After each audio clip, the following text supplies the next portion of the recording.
Assalamualaikum warahmatullahi wabarakatuh. Anak sekalian, dua pertemuan sebelumnya kita sudah mulai membahas konsep-konsep dasar pola-pola hereditas. Bahkan pertemuan sebelumnya sudah masuk ke persilangan monohibrid. Pada kesempatan ini kita akan coba bahas persilangan dihibrid, ya.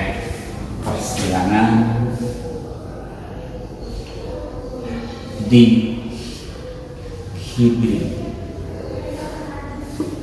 Ada istilah di itu dua apa? Di sini dicatatkan ada dua sifat beda. Kalau kemarin kita bahas monohibrid, persilangannya hanya cukup berbicara dengan satu sifat beda saja. Kemarin kita bahas tentang ros merah disilangkan dengan ros putih, ros merah, M besar, ros putih, M kecil. Lihat di sini, yang dibicarakan hanya cukup tentang warna saja. Tetapi pada saat berbicara dengan persilangan dihibrid, itu ada dua sifat beda. Lebih contoh, seorang petani ini mencoba menyilangkan mangga dengan buah besar tapi rasa masam, dengan mangga buah kecil tapi rasa manis. Lihat di sini, buah besar rasa masam, buah kecil rasa manis. Ada dua sifat yang dibicarakan. Siapa? Pak, buah besar, buah kecil. Bicara dengan sifat ukuran. Ukurannya besar atau kecil? Kedua, rasa manis atau masam. Ini berbicara dengan rasa. Ada dua sifat beda, maka dikenal istilah dengan dihibrid. Pada persilangan dihibrid ini berlakulah hukum Mendel kedua. Nah, kita ambil contoh dengan kita pakai yang sudah ada misalnya. Misal buah besar dengan rasa masam. Kita pakai misalnya genotipnya A besar, B besar, B besar. Disilangkan dengan buah kecil rasa manis. Mohon maaf, ini misalnya diambil besar-besar tapi ganti A besar, B kecil. Disilangkan dengan buah kecil A kecil, manisnya B besar. Jadi ada dua sifat beda. Iya. Nah, sekarang kita akan berlaku dengan hukum Mendel kedua. Hukum Mendel 2. Bahasa mudahnya adalah pada saat pembentukan gamet, gen-gen yang berpasangan akan memisah secara bebas, kemudian akan berkelompok dengan gen-gen yang bukan alelnya. Berarti ini akan memisah secara bebas pada saat pembentukan gamet. A besar, karena sama maka cukup ditulis A besar saja. Yang ini, hukum Mendel pertama akan memisah secara bebas karena sama, cukup ditulis satu. Lihat di sini, A besar dan B kecil itu bukan alel, tetapi pada hukum Mendel kedua disampaikan gen-gen yang bukan pasangannya akan berkelompok, berarti terbentuklah gamet A besar, B kecil. Juga sama, A kecil dan ini B besar, maka terbentuklah gamet. Ini tidak sealel, tapi akan berkelompok untuk gamet, berarti A kecil, B besar, maka gametlah. Inilah gamet. Terjadi persilangan, maka muncul filial 1. Genotipnya A besar, A kecil, B besar, B kecil. Lihat aturannya. Yang ditulis di depan pada pasangan sealel itu huruf besar, kemudian baru huruf kecil. Pilihan seperti ini, maka bagaimanakah fenotipnya? Balik ke konsep awal, dari awal tadi. A besar itu untuk buah apa? Buah besar. Dan B besar untuk rasa manis. Maka pada filial 1 fenotipnya semua buahnya besar, rasanya manis.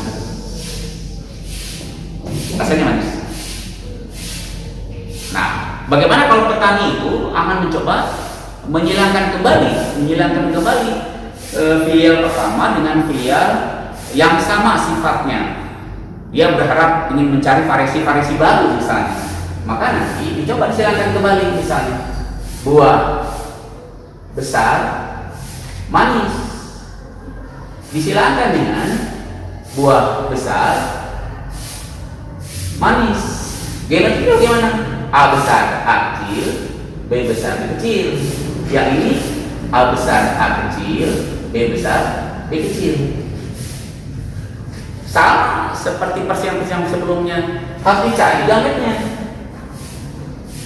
Tetap berlaku hukum Mendel 1 dan hukum Mendel 2. Coba lihat sekarang. Yang ini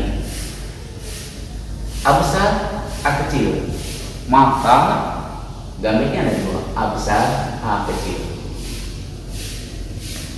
Yang berikutnya lihat, A besar A kecil, maka ada aturan yang memudahkan untuk mencari gamet, dibuat bercabang. B besar B kecil, yang ini B besar B kecil. Maka kalau sudah begini dikelompokkan, A besar dengan B besar, maka muncul gametnya A besar B besar. Yang ini muncul gametnya A besar B kecil. Yang ini A kecil B besar, dan yang ini A kecil B kecil. Bagaimana dengan ini? Sama, berlaku aturan menentukan gamet dengan sistem gabung. Berarti karena ini pasangannya berbeda, berarti dipisah. A besar A kecil, B besar B kecil, B besar B kecil.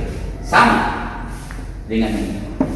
A besar B besar, A besar B kecil, A kecil B besar, A kecil B kecil. Ada sekalian, kita baru mendapatkan gamet.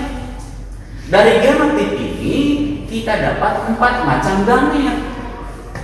Begitu pula dengan ini, kita dapatkan 4 macam gamet. Maka bagaimana persilangannya? Ya kita coba silakan ini begini, tapi kan repot. Maka kita buat tabel sama seperti pada saat persilangan satu sifat beda. Kita buat tabel.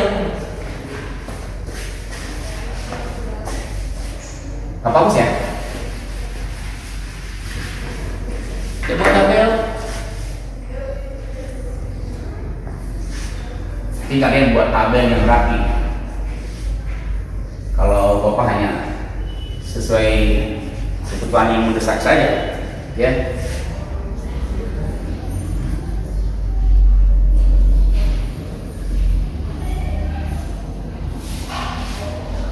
Untuk yang ini kita masukkan A besar B besar, A besar B kecil, A kecil B besar, A kecil B kecil. Yang ini kita masukkan di sini, di sini. A besar B besar, A besar B kecil, A kecil B besar, A kecil B kecil. Kita sudah punya gamet di sini. Pada tabel papan catur istilahnya. Maka kita coba kawinkan di sini. Berarti nanti hasilnya A besar, B besar, B besar. Ini dengan ini A besar, B besar, B kecil. Ini dengan ini A besar A kecil, B besar, B besar. Ini dengan ini A besar A kecil, B besar, B kecil. Selanjutnya di sini A besar, B besar, B kecil. Yang ini A besar, B kecil, B kecil. Ini A besar A kecil, B besar B kecil. A besar A kecil, B kecil B kecil. Ini dengan ini A besar A kecil, B besar B besar. Ini dengan ini A besar A kecil, B besar B kecil. Ini dulu A besar A kecil B besar B besar. Kemudian A kecil B besar B kecil. Ini dengan ini A besar A kecil B besar B kecil. Ini A besar A kecil B kecil B kecil. Dan sini A kecil B besar B kecil. Dan terakhir A kecil B kecil B kecil. Kita mendapatkan beragam genotip, mulai dari A besar B besar. Ada A besar A kecil B besar B kecil. Ada A besar A kecil B kecil B kecil. Ada A kecil B besar B kecil. Bahkan nanti ada A kecil B kecil B kecil. Kalau ada muncul lagi, ini berarti mangga yang besar, ukuran besar, rasanya manis. Yang ini mangga besar, rasanya manis. Yang ini mangganya besar, rasanya masam. Dan kalau ini kecil tapi manis. Yang repot ini sudah kecil rasanya masam. Ya, nah sekalian, Bapak ingin kalian memahami teori ini. Nah, tugas kalian adalah bagaimana perbandingan genotipnya dari tabel yang ada. Kaji lagi. Berikutnya, bagaimana perbandingan fenotipnya. Pertemuan berikutnya, apa akan cek? Bagaimana perbandingan genotip dan fenotip dari hasil persilangan antara F1 dengan sesama. Ada sedikit yang Bapak ingin luruskan kembali. Setelah kita memahami konsep dominan, resesif, ada satu lagi ternyata intermediate. Jadi kalau intermediate itu adalah sifat yang sama-sama kuat. Jadi kalau misalnya kalau kemudian ada istilah M besar, M kecil, M kecil, ini merah juga, ini putih. Tapi kalau intermediate, kalau muncul M besar, M kecil, ini sifatnya merah muda, sama-sama kuat. Ada unsur merahnya dan ada unsur putihnya. Sekali lagi, ini menjadi tugas kamu. Tulis kembali, kaji kembali, kemudian tentukan bagaimana rasio fenotip dan genotip. Sebelum itu ada rumus yang untuk menentukan macam gamet dari genotip, dari suatu genotip.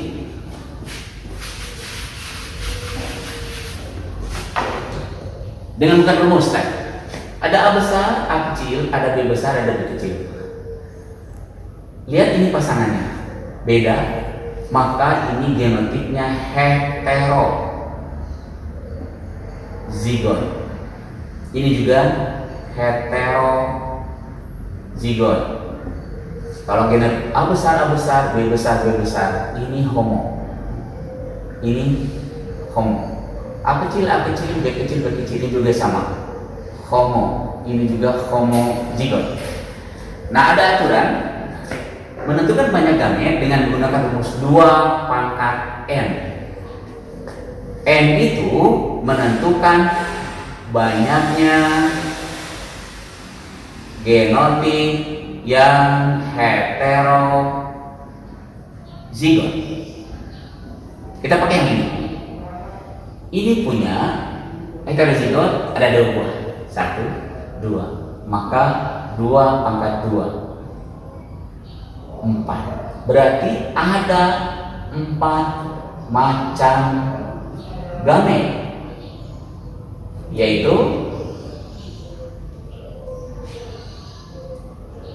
A besar B besar, A besar B kecil, A kecil B besar, A kecil B kecil, pas seperti yang kita hitung tadi. Bagaimana kalau dengan begini? A besar A kecil, B kecil B kecil, C besar C besar. Ini hanya lihat cuma satu, 2 pangkat 1, maka gametnya cuma 2. Kita buktikan. A besar A kecil pisah. B kecil B kecil mau 1, maka tidak bercabang B kecil. C besar tidak bercabang C besar. Ini B kecil dan ini C besar, maka gametnya adalah A besar B kecil C besar. Kalau yang ini A kecil B kecil C besar, 2 macam gamet. Jadi terbukti. Selanjutnya dipelajari lagi secara maksimal dari handout yang akan Bapak bagikan. Pelajari dan soal yang terdapat di dalamnya silakan dikerjakan. Pertemuan berikutnya kita akan coba bahas. Itu yang bisa sampaikan pada pertemuan ini. Terima kasih. Assalamualaikum warahmatullahi wabarakatuh.